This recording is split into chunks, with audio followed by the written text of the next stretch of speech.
Le blanchiment de capitaux, c'est le processus par lequel le criminel financier, après avoir commis les actes répréhensibles issus d'une infraction sous-jacente, cherche à dissimuler à travers les secteurs d'activité comme les institutions bancaires, les professionnels de droit, les avocats, les experts comptables également et les professionnels de chiffres, les biens issus de la criminalité.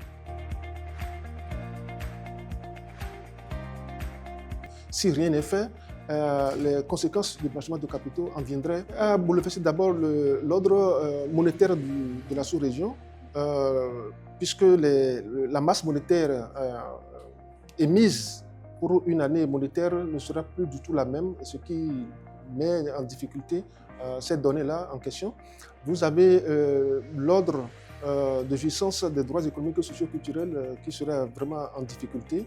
Vous avez la démocratie elle-même parce que la compétition ne serait plus honnête, elle serait beaucoup plus censitaire, ce qui fait que nous aurons dans les instances agréées où diriger les États plus des hommes honnêtes, mais des financiers, des blanchisseurs de capitaux qui en arrivent à avoir les moyens pour pouvoir démettre de son ordre indiqué les campagnes électorales pour pouvoir se faire élire et annuler l'ordre démocratique.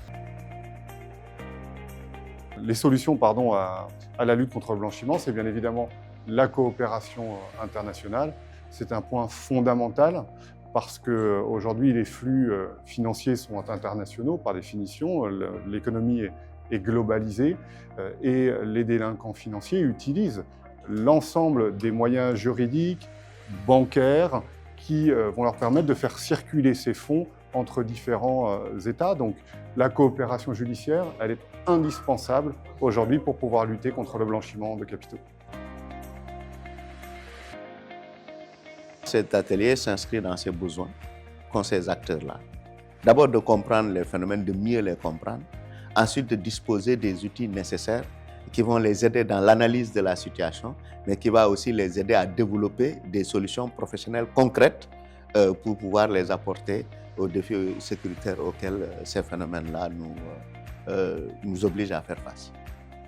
Donc c'est vraiment des activités qui sont les bienvenues, parce que c'est des activités de sensibilisation, d'information, de formation, mais surtout de renforcement de capacités pour qu'on puisse apporter les ressources nécessaires à la lutte contre le blanchiment de capitaux, financement du terrorisme et financement de la prolifération.